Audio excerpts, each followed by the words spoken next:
How to start a hotshot business with no money. That's what we're going to talk through. As entrepreneurs and business owners, we know that if we have a clear plan, anything becomes possible.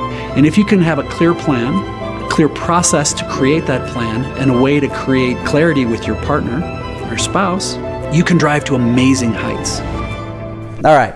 So if you're thinking of starting a hotshot business, good for you. There's a massive need for it in certain spaces, and it does have some ups and downs and some seasonality to it. But if you're good, man, you can make a lot of money in this business.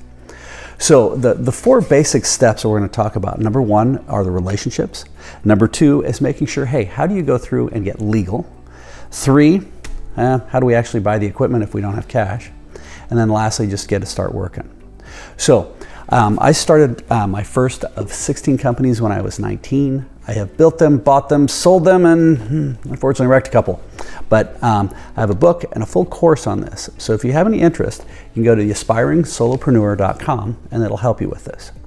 So let's first start talking about relationships. If you're looking at starting this business, well, you obviously know what a hotshot is, and you probably have relationships or some sort of adjacency with this. Now, those relationships could be with the actual company end user who's going to use your services, or it could be that it could be a contractor that has that relationship and they want to contract with you to do the services. Regardless of who this is making sure that you have some initial conversations to vet your idea, to see what's out there, and make sure that, yeah, if I can get this started, somebody's willing to commit. Now, in some cases, some people will actually help finance, or they'll create the relationships for the right equipment, or even help you get funded up, maybe give you a contract in advance. Now, if they give you a small contract with a stipend up front, maybe you give them a discount, but they give you a contract up front and say, hey, yeah, just pay me in advance for this first one and I'll do it for 50%.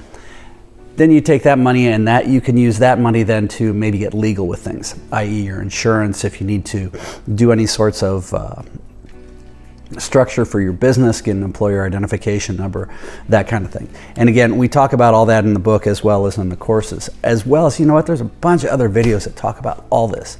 It's all free, have at it, and dive in. So the first thing is to start and really try and identify who it is you're looking for and what they're going to value. Now, in some cases, if you are subcontracting with somebody who already has like a master contractor's agreement, they may have equipment that you can even rent from them, and you could rent it after the fact. In some cases, they may have relationships for insurance, for all sorts of things that they say, hey, here's how you do this, and they'll actually show you step by step, because in a lot of cases, to be candid, particularly if you're moving explosives or chemicals or things that have different challenges, you may not need a full-on CDL, but you may need certain types of licenses. Again, I'm not a lawyer, and I am not telling you how to do this in your particular area or your state or your municipality, city. So the first thing though is have that relationship. Second thing is then start to figure out what's it going to take for us to get legal. And what I mean by this is, who do we need to talk to? What are the agencies that are going to regulate the industry we're in? And there's different types of hotshots. So it's going to help to figure out for you what exactly you're looking for by what region or type of industry. Now, with this, you're probably, in a lot of cases, starting with your accountant. If you have a small business account, say, hey, what do I need to know? And they're likely going to connect you with either licensing boards, give you some suggestions if they're good and they're in this space already, or they're going to suggest other people who can. Now, the person you're contracting with may even have line items in their contract, in their agreement, that says that you must have this type of insurance of this size or dollars.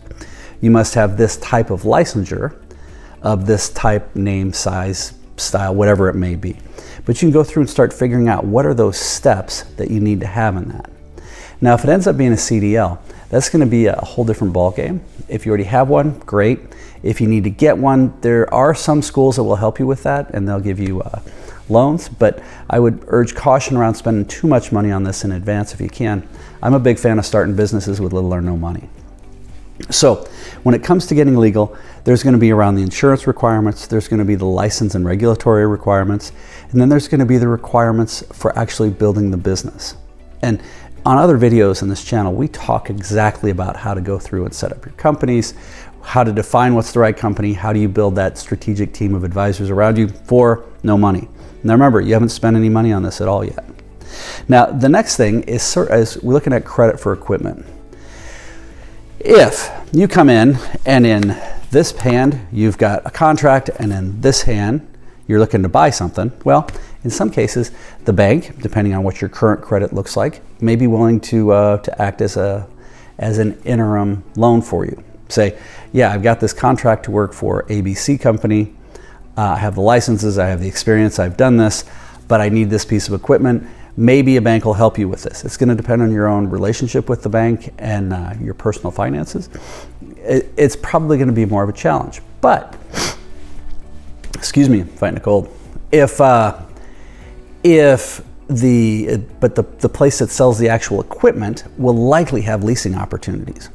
So you can either lease it, where basically you're giving them money each month to have access and use to it, and then you're going to return it at the set period, at the end of a set period of time.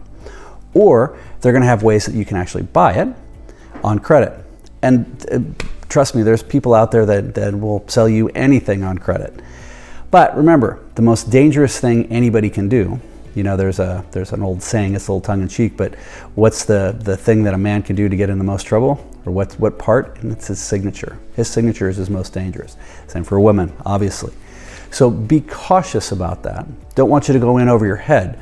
Want to make sure that you have the contract and the commitment that somebody's going to pay you for that service and you're excited about that service before you go in and commit to buying a big heavy piece of equipment or customizing a truck to fit exactly what you're looking for.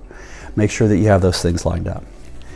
And then the last thing, once you have the equipment, have it all set up, you've got your insurance, everything's there, you've decided, hey, it's a no-brainer, man, I need to dive in and start doing this. Cool, good for you, but you got to actually do it. So when you start diving in, remember, the most valuable thing we have in this world is our word. If you say you're doing it, do it really, really well. Be present, dive in, and do the very, very best you can. It's the kind of thing that when you're building a business, the more you do this, the more value you'll provide to those people, and people will see that. But you're also going to be getting additional referrals, you'll solidify long-term relationships, and candidly, you'll be a lot happier with it. So if you found value in this, please subscribe to this channel, check out some of our other videos, and if I can be of any value at all, please don't hesitate reaching out. Keep smiling.